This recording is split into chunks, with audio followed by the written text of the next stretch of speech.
Hello everyone, welcome to Pragya Biology classes. This is Dr. Shal Pragya and today we are going to talk about general description of floral parts. In our last video, we have studied about the structure and function of different floral parts, but in this video we have to study description about those parts.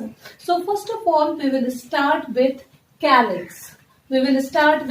Calyx. So as we know friends, calyx is made up of sepals. The unit is sepal. So we can say that group of sepals collectively known as calyx. These are usually 5 in numbers. 5 in numbers and green in colors. Sometimes it can be more than 5 or less than 5, but generally 5 in numbers.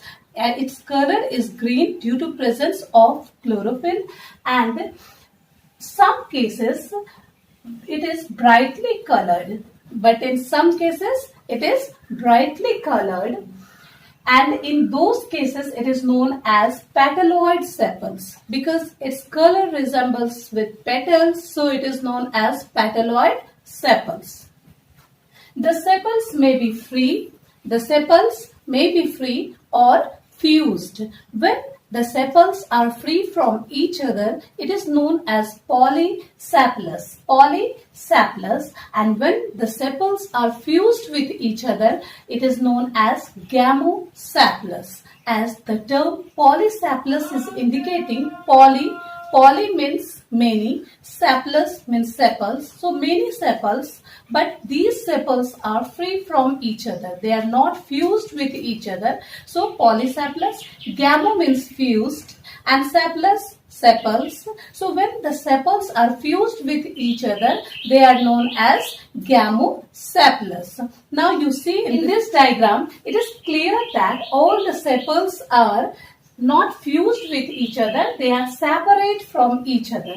In this diagram, you see, all the sepals are fused with each other, forming a tube-like structure. They are forming a tube-like structure.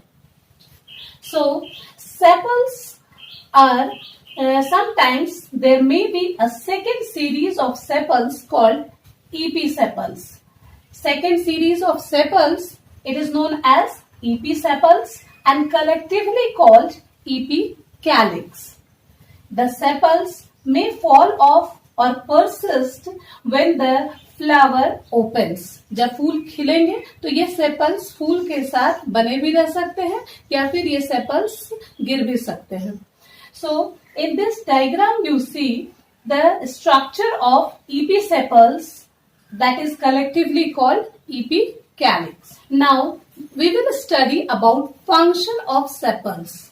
So function is to protect the young flower in bud stage and also perform photosynthesis. As we know, sepals are of green color due to presence of chlorophyll. So it performs photosynthesis and it provides protection to the flower in their bud stage.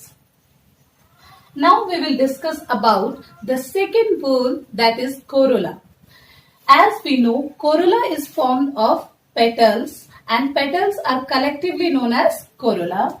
So, petals generally arranged in a single whorl, but sometimes double whorl or arrange spirally. कभी कभी कुछ flowers में Corolla जो होंगे वो एक से ज्यादा घेरे में पाए जाएंगे, एक से ज्यादा वर्ल्स होंगे. Sometimes these petals are arranged in spirally. कभी कभी हम लोग फ्लावर्स का एकदम लंबे स्टिक में पाया जाता है और वो स्टिक में स्पाइरली अरेंज रहेंगे. द पेटल्स में B free. As we have seen in sepals, petals may be free, that is also known as polypetalous, or fused, and in this case when the petals are fused with each other they are known as gamopetalous and forming a tube-like structure. In this case it forms a tube-like structure. Now we will discuss about the function of corolla. The colorful and fragrant petals, as we know petals are colorful and fragrant part, and its function is to attract insects or animals for the process of pollination. Now They also protect stamens and pistils, especially when the petals form a tube-like structure. Okay, as we know, petals are the second whorl in the flower, and inside petals, stamens and pistils are found, so it provides protection to the stamen and pistil. Now we will discuss androecium. So as we know, androecium is the main reproductive part of the flower, and it is made up of stamens. Stamens are collectively termed as androecium. So number of stamens may vary from a few to many. So क्या होता है कि androecium को बनाने में जितने भी stamens हैं उनके नंबर वैरी करेंगे from few to many. Stamens may be free, as we have seen in case of calyx and corolla. In androecium also, stamens may be free. When the stamens are free from each other, these are known as polyandrous. Now, stamens can be joined or organized in single, double or several groups. Stamens can be organized in single, double or several groups. When the stamens are united in one group by their filaments, as we have discussed in the last class, the structure of stamen, in which one thread-like structure or tubular structure, that is filament, and anther is found at the top of the filament. So these filament can be grouped in one group. Only anthers are free, as in China rose. Here one diagram I have drawn here, in which all the stamens are found in a single group. So this type of arrangement of stamens are known as monadelphous. It is known as monadelphous. So monadelphous arrangement, what we see? Stamens are united in one group by their filaments. Now, the second type of arrangement is diadelphous. In diadelphous, what happens? The filaments are united in two bundles. Example, P, in which the arrangement is 9 plus 1. That means 9 stamens are found in one group and a single stamens remain free from the other group. So, here you see the arrangement of filaments. It is arranged in two groups. In this group, one stamen is free from the other group, and in this group, 9 stamens are united. So, this type of arrangement is known as diadelphous. Di means two, adelphous means arrangement. Okay, arrangement in the similar types of structure. So, the third type of arrangement is polyadelphous. Poly means many. That means stamens are arranged or united in several groups, and the example is bombax. Now, next we will discuss about gynoecium. It is also known as pistil, composed of one or more carpels. Carpels are collectively known as gynoecium. So, it can be composed of either one or more pistil. Each carpel is composed of three parts. These are stigma, style and ovary. Here structure I have drawn to remind you, and in this structure all the parts are clear. See, stigma, style and ovary. So each pistil is made up of three parts. These are stigma, style and ovary. Now the stigma is the terminal knob-like part. The stigma is the terminal knob-like part. This part is known as a stigma, that is terminal and knob-like part. It may be divided into two or more lobes. May assume feathery appearance. कभी-कभी ये stigma feathery appearance दिखता है, appearance देता है. Now we will discuss about the function of a stigma.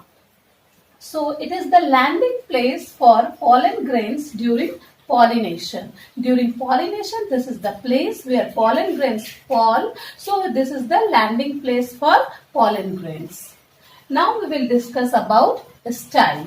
Style is the long tubular portion and it connects stigma to the ovary.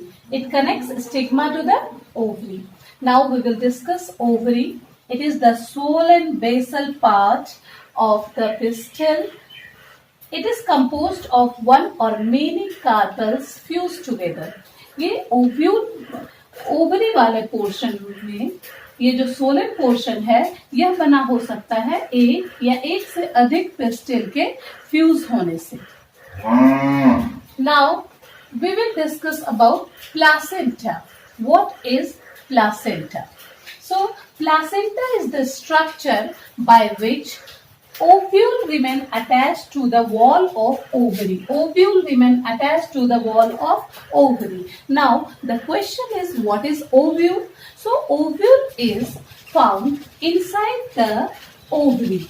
Ovary के inner chamber में ovary का जो inner portion होता है वो बटा हो सकता है एक या एक से अधिक chambers में बटे हो सकते हैं, and these chambers are having rounded structures, a large number of rounded structures, and these structures are known as ovule. Ovule की संख्या वैरी करेगी, ये एक से लेकर कई हो सकते हैं, तो its number vary from 1 to many.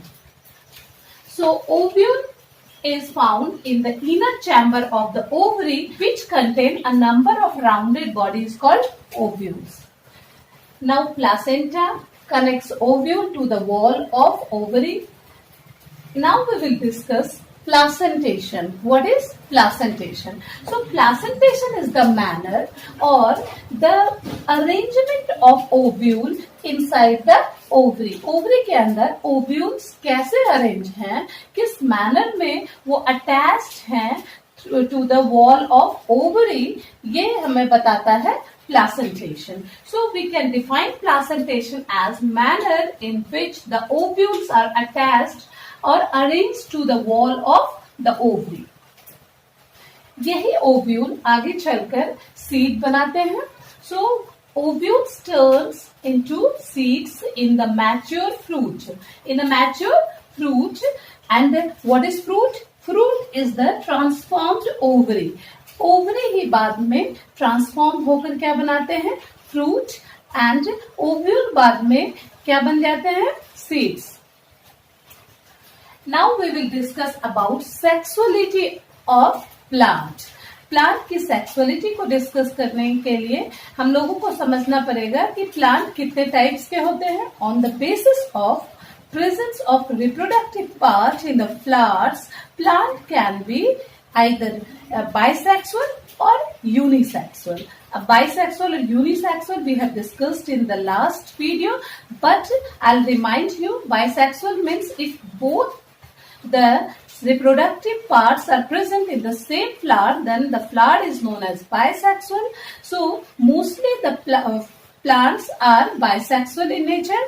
Mostly क्या होते हैं, ज्यादातर plants के flowers में दोनों तरह के reproductive organs पाए जाते हैं, but in some cases both the reproductive organs are found in the separate flowers. These type of flowers are known as unisexual flowers. तो इस तरह से हम लोग प्लांट की सेक्सुअलिटी को डिफरेंट टाइप्स में बांट सकते हैं. So these types are monoecious plants. Monoecious plants में क्या होता है? Mono means one and oecium means house. Okay, so in these type of plants, male and female flowers grow in the same plants. Male and female flowers grow in the same plants. Example: maize, cucumber, pumpkin. Now the next type is dioecious plants. In dioecious plants, flowers are either staminate or pistillate. Means both the reproductive parts are found in the separate flower. Flower जो होंगे वो either उसमें pistil पाया जाएगा या फिर stamen पाया जाएगा. तो फ्लावर आइदर स्टैमिनेट और पिस्टिलेट. ओके, तो इस तरह से फ्लावर्स में सिर्फ एक काइंड के रिप्रोडक्टिव पार्ट पाए जाएंगे and example is palm and papaya. And many more examples are there. So few examples I have written that is very common. Now inflorescence. Inflorescence क्या है? So this is the mode of arrangement of flowers on the axis of a plant. अब inflorescence के बारे में क्यों जानना चाहिए? Because this is the mode of arrangement of flowers in the on the axis of plant. Plant में किस तरह से flowers arranged हैं? तो ये कौन बताएगा? Inflorescence. Now types of inflorescence. According to the mode of branching, there are mainly three types of inflorescence. These are racemose, cymose and mixed. Racemose, cymose and mixed. In racemose inflorescence what happens? Youngest flowers at the apex और centre. जो सबसे youngest flower होंगे, जो नए फूल होंगे, वो कहाँ पाए जाएंगे? या तो सेंटर में या तो टॉप पर. ओके, तो इस तरह से racemose flower I have drawn here. Here also the youngest flower is found at the top and the और एट द सेंटर. या तो टॉप पर है या फिर सेंटर पे है. और जैसे जैसे फ्लावर्स, जो पुराने फ्लावर है, ओल्डर फ्लावर, ये कहाँ पाए जा रहे हैं? At the base of the base और टू द आउटसाइड. बाहर की तरफ होंगे ओल्डेस्ट फ्लावर और जो भीतर की तरफ होंगे वो न्यू फ्लावर्स होंगे. In cymose type of flower you see youngest flower near the base or to the outside. जो youngest flower है, ये जो छोटे छोटे डॉट्स दिखाया है हमने, तो ये छोटे डॉट्स दिखा रहे हैं कि youngest flower है. Okay, so these youngest flowers are found side by side. Okay, so और जो older फ्लावर्स हैं जिनके साइज बड़े हैं, ये बड़े साइज वाले डॉट्स रिप्रेजेंट कर रहे हैं ओल्डर फ्लावर्स को. तो older flowers are centrally located and youngest flowers are located outside. So youngest flowers near the base or to the outside. Now in mixed type of inflorescence, racemose and cymose arrangement of flowers are found. Both kind of arrangements are found in this type of inflorescence. So it is known as mixed inflorescence. In this way I have discussed this chapter. This chapter is finished. This is the flower chapter and I have discussed all the topics of the flower. So if you have any doubt, you can ask in the comment section or you can ask through Campus Care also. So see you very soon in my next video. Have a nice day. Thank you.